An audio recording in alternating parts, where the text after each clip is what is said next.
Ed Yardeni is president at Yardeni Research. He's joining us now for some commentary and some perspective. Ed, great to have you back on the program. Thank you very much. You know, the Jackson Hole left very little doubt in terms of what the Fed wanted to do.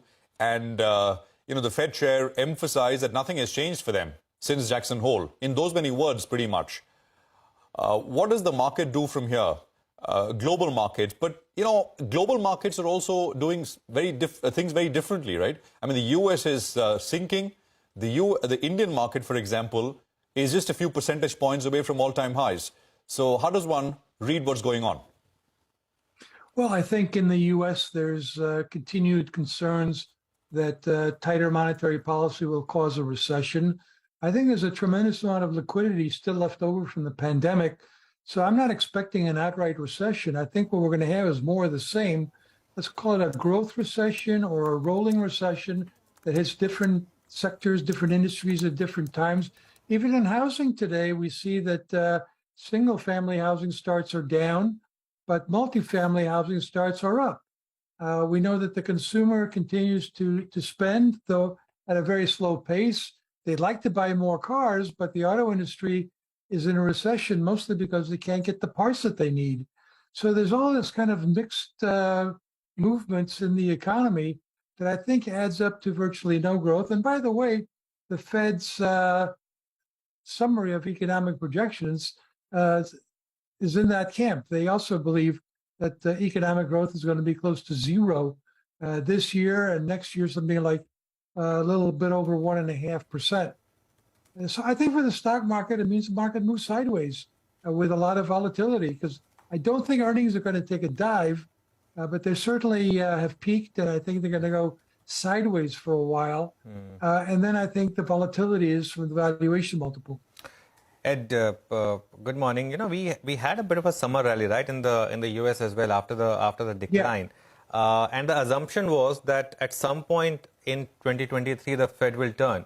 But the problem right now is we don't know the final rate from where it will turn. I mean, and it keeps getting pushed, right? So, do you think that will keep the uncertainty, and that will mean that perhaps not only the markets hit new lows for the year, but even go lower than that? Well, I think that the 3,666 low that was made on June 16th will be tested, and I think it will hold, because I think that the earnings picture is not going to fall apart. And I think the valuation multiple certainly can go back down and as a result retest that low. But you know, we had a tremendous amount of pessimism at that low. I think a lot of people who were inclined to panic have already panicked. I might be wrong about that.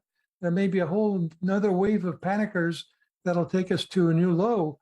But sentiment was just so horrible back on June 16th that I have to believe that most of the selling has been sort of flushed out of the market, and that we're more likely to see a sideways movement, and that low will hold. Could be wrong on that, obviously, but I think that we're looking at a volatile market moving sideways, which suggests that it'll be good for traders, it'll be good for long-term stock picking, but it's not a momentum market, that's for sure. Okay, it's not a momentum market, but I think what stayed with me is your comment that the stock markets could move sideways, but with some volatility, right? So you're not expecting a bear market or anything. What does that mean for a market like India? We've been doing exceptionally well. It's a 3-4% growth that we've seen this year. Do you think that is something that can continue, the outperformance of emerging markets versus developed? Well, we've discussed this before, the idea that the global investors, when they're looking around, they don't seem to have as many opportunities. There are fewer safe havens for sure. And I think the United States is one of the safe havens. And I've been monitoring monthly capital inflows into the U.S. And over the past 12 months through July, they are basically at a record high of $1.5 trillion. Tremendous amount of money coming into the United States. A lot of that's been going into the bond market. I can't imagine how much higher bond yields would be if it wasn't for foreigners buying our bonds. They have not been buying our stocks. Now, India, I think, is turning out to be another safe haven. When people look around the world for where are there opportunities to invest in a market with some political stability, with some rule of law. They're getting to be fewer countries that fill those kind of requirements. India certainly is there. Europe has the rule of law. It's got political stability, at least domestically, but the international situation, the phase with the Ukraine situation is terrible, and their energy crisis could very well push them into a very severe recession this coming winter.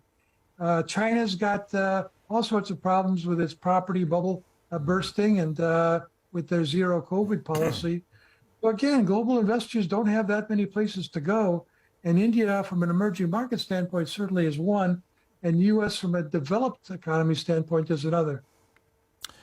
Oh, yeah. I mean, returns in 2020, at least last year, 2021, 2020, U.S. and India were right on top, even in dollar terms, in terms of returns, almost matching point by point. Ed, just on the flow side, I mean, the dollar index is now knocking at almost 112. That's an important channel for flows into emerging markets. I mean, you want dollar lower, not higher. Do you think it'll put pressure on currencies, even the stronger ones like the rupee? By the way, the rupee is one of the strongest currencies so far this year. But the fact is that the central bank here has spent a lot of dollars to keep it that way. Is that a worry at the margin at all? What's your sense? Well, I think it always is a worry when you have these big, significant moves, and the strength in the dollar is extraordinary. But it's not surprising given the situation in Europe facing an energy crisis, with China having its issues. And because of that strong dollar, we're now seeing something that wasn't occurring for a while, but and that is, for a while there, we had strong commodity prices and a strengthening dollar. That's not happening anymore. Now we've got a strong dollar and weakening commodity prices. And for a lot of commodity producing emerging economies, that's clearly bad news. And some of them have a lot of debts to China that now suddenly they can't meet and are trying to restructure those debts. So generally speaking, emerging markets are under stress as a result of the strong dollar and as a result of tight monetary policy of the Fed. Finally, before we let you go, Ed, is there anything in the commentary of the Fed, in the speech, that makes you incrementally bearish on risky assets like equities, or is it just more of the same? Yeah. Well, the Fed does not have a great track record of being accurate on forecasting the economy, especially since the pandemic. I think very few people have really been able to assess where the economy is going now since the pandemic.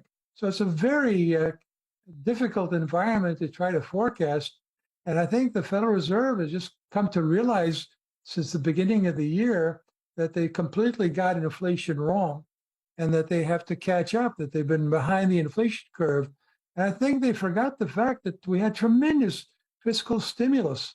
And now they're being forced to offset that fiscal stimulus with monetary tightening. And for the sake of their credibility, they have really no choice but to state that that's their number one priority.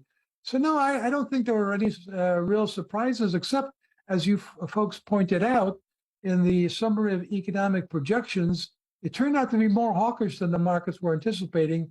And I think the markets scrambled in the afternoon to kind of catch up with what they were reading in that summary of economic projections. Okay, Ed Yardeni, thanks a lot for joining in and making sense of all the commentary that came in from the US Fed. Pleasure speaking with you. So that's the opinion coming through. He expects the stock markets to move sideways with volatility, but no outright recession in the US, and the June lows perhaps will be held in the US. Let's see.